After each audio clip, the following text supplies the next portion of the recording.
राधे कृष्ण राधे कृष्ण। पार्वती जी को देवताओं द्वारा कार्तिकेय का समाचार प्राप्त होना, शिव जी का कृतिकाओं के पास दूतों को भेजना, वहाँ कार्तिकेय और नंदी का संवाद।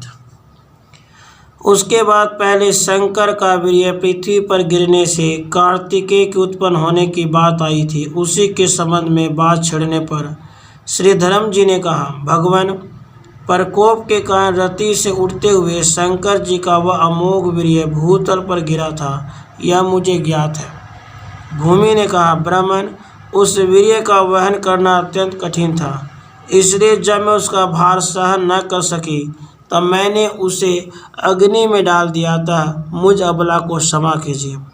अग्नि ने कहा, जगन्नाथ, मैंने भी उस वीर्य का भार उठाने में असमर्थ होकर उसे सरकंडों के वन में फेंक दिया। भला दुर्बल का पुरुषार्थ ही क्या और उसका यश ही कैसा।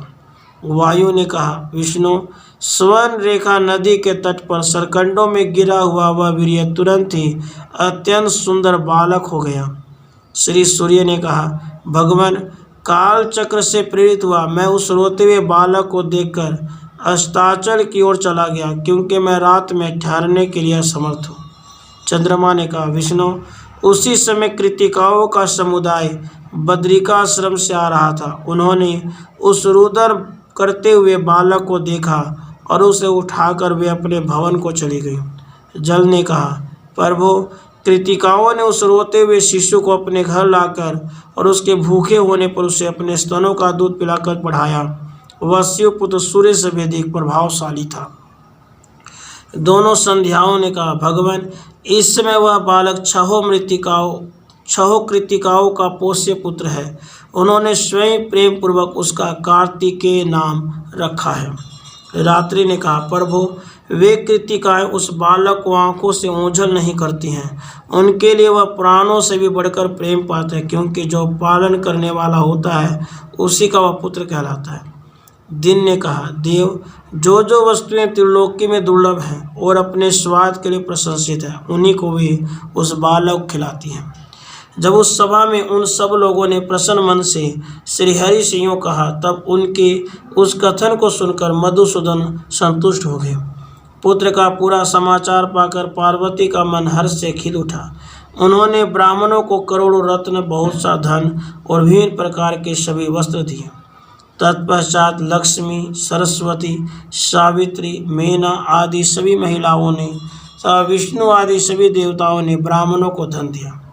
श्री नारायण जी कहते हैं, मुनि, पुत्र का समाचार मिल जाने पर जब विष्णु, देवगण, मुनि समुदाय और पर्वतों ने पार्वती सहित शंकर को प्रेरित किया, तब उन्होंने लाखों क्षेत्रपाल, भूत, पेताल, यक्ष, कुष्मांड, ब्रह्म राक्षस, डाकिनी, योगिनी और भैरवों के साथ महान बल पराक्रम संपन्न वीरभद्र, विशालाक्ष, शंकुकर्ण, कबंध, नंदीश्वर, महाकाल, वज्रदंत, भगंदर, गोधामुख, दधिमुख आदि दूतों को, जो धधकती हुई आग के लपट के समान उद्दीप्त हो रहे थे, भेजा।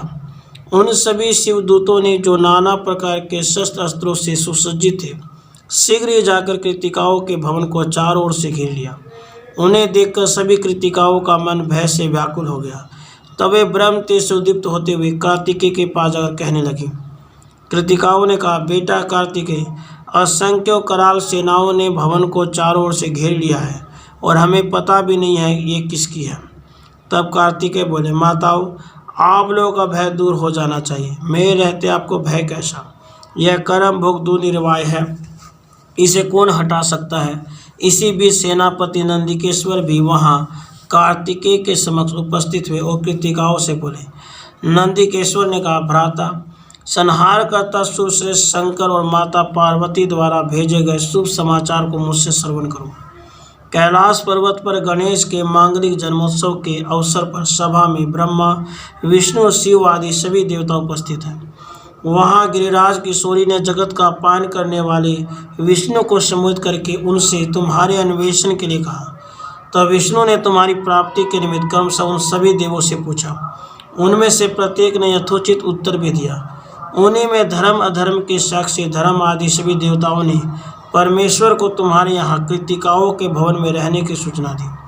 प्राचीन काल में शिव पार्वती की जो एकांत क्रीड़ा हुई थी, उसमें देवताओं द्वारा देखे जाने पर शंभु का शुक्र भूतल पर गिर पड़ा था। भूमि ने उस शुक्र को अग्नि में और अग्नि ने उसे सनकंडों के वन में फेंक दिया। वहाँ से इन कृतिकाओं ने तुम्हें पाया है। अब तुम अपने घर चलो, वहाँ तुम्हें संपूर्ण शस्त्र की प्राप्ति होगी। विष्णु देवताओं को साथ लेकर तुम्हारा अभिषेक करेंगे और तब तुम तारकासुर का वध करोगे। तुम विश्व संहर्ता शंकर के पुत्र हो, अतः ये कृतिकाएँ तुम्हें उसी तरह नहीं छिपा सकती जैसे शुष्क वृक्ष अपने कोटर में अग्नि को गुप्त नहीं रख सकती। तब तो विश्व में दीप्तिमान हो। इन कृतिकाओं घर में तुम्हारी उसी प्रकार शोभा नहीं हो रही है जैसे महाकूप में पड़ा हुआ चंद्रमा शोभित नहीं होता।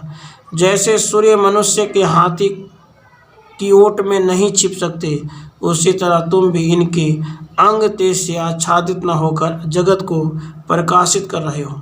शंभुनंदन, तुम तो जगत व्यापी विष्णु हो, अतः इन कृतिकाओं के व्याप्य नहीं हो। जैसे आकाश किसी का व्याप्य नहीं बल्कि वह स्वयं ही सबका व्यापक है।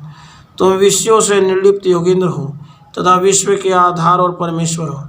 ऐसी दशा में कृतिकाओं के भवन में तुम सर्वेश्वर का होना उसी प्रकार संभव नहीं है जैसे शूद्र गोरैया के उदर में गरुड़ का रहना असंभव है।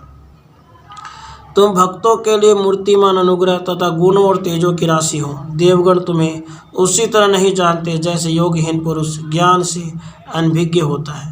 जैसे मोहित चित्त वाले भक्तिहीन मनुष्यों को हरि के उत्कृष्ट भक्ति अज्ञान नहीं होता, उसी तरह ये कृतिकाएँ तुम्हें कैसे जान सकती है, क्योंकि तुम अनिर्वचनीय हो। भ्राता, जो लोग जिसके गुण को नहीं जानते वे उसका अनादर ही करते हैं, जैसे मेंढक एक साथ रहने वाले कमलों का आदर नहीं करता। कार्तिकेय ने कहा, भ्राता, जो भूत भविष्यत वर्तमान तीनों कालों का ज्ञान है वह सब मुझे ज्ञात है। तुम भी तो ज्ञानी हो क्योंकि मृत्युंजय के आश्रित हो। ऐसी दशा में तुम्हारी क्या प्रशंसा की जाए। भाई, कर्मानुसार जिनका जिन जिन योनि में जन्म होता है वे उन्हीं योनियों में निरंतर रहते हुए निर्वृत्ति लाभ करते हैं। वे चाहे संत हो अथवा मूर्ख हो, जिन्हें कर्म भोग के परिणाम स्वरूप जिस योनि की प्राप्ति हुई है वे विष्णु माया से मोहित होकर उसी योनि को बहुत बढ़कर समझते हैं। जो सनातनी विष्णु माया सबकी आदि सर्वस्व प्रदान करने वाली और विश्व का मंगल करने वाली है, उन्हीं जगत जननी ने इस समय भारतवर्ष में शैलराज की पत्नी गर्भ से जन्म धारण किया है और दारुण तपस्या करके शंकर को पति रूप में प्राप्त किया है। ब्रह्मा से लेकर तृण पर्यंत सारी सृष्टि कृत्रिम है, अतएव मिथ्या ही है। सभी श्री कृष्ण से उत्पन्न हुए हैं और समय आने पर केवल श्री कृष्ण में ही विलीन हो जाते हैं। प्रत्येक कल्प में सृष्टि के विधान में मैं नित्य होते हुए माया से आबद्ध होकर जन्म धारण करता हूँ। उससे प्रत्येक जन्म में जगत जननी पार्वती मेरी माता होती है। जगत में जितनी नारियां हैं वे सभी प्रकृति से उत्पन्न हुई है। उनमें से कुछ प्रकृति के अंशभूता है, सो कुछ कलात्मिका, कुछ कलांश के अंश से प्रकट हुई है। ये ज्ञान संपन्ना योगिनी कृतिकाएँ प्रकृति कलाएँ हैं। इन्होंने निरंतर अपने स्तन के दूध तथा उपहार से मेरा पालन पोषण किया, अतः मैं उनका पोष्य पुत्र हूँ और पालन करने का ये मेरी माताएं हैं। साथ ही मैं उन प्रकृति देवी पार्वती का ही पुत्र हूँ, क्योंकि तुम्हारे स्वामी शंकर जी के वीर्य से उत्पन्न हुआ हूँ। नंदिकेश्वर, मैं गिरिराज नंदिनी के गर्भ से उत्पन्न नहीं हूँ, अतः जैसे वे मेरी धर्म माता है वैसे ये कृतिकाएँ भी सर्वसम्मति से मेरी धर्म माता हैं। क्योंकि स्तन पिलाने वाली धाय, गर्भ में धारण करने वाली जननी, भोजन देने वाली याचिक पाचिका, गुरु पत्नी, अभिज देवता की पत्नी, पिता की पत्नी, सौतेली माता, कन्या, बहन, पुत्रवधू, पत्नी की माता सास, माता की माता नानी, पिता की माता दादी, सहोदर भाई की पत्नी, माता की बहन मौसी, पिता की बहन बुआ तथा माम, ये 16 मनुष्यों की वेद विहित माताएं कहलाती हैं। ये कृतिकाएँ संपूर्ण सिद्धियों की ज्ञाता, परमेश्वरी संपन्न और तीनों लोकों में पूजित है। ये शूद्र नहीं है बल्कि ब्रह्मा की कन्याएं हैं। तुम भी सत्व संपन्न तथा शंभु के पुत्र के समान हो और विष्णु ने तुम्हें भेजा है, अतः चलो मैं तुम्हारे साथ चलता हूँ, वहाँ देव समुदाय का दर्शन करूँगा। राधे कृष्ण राधे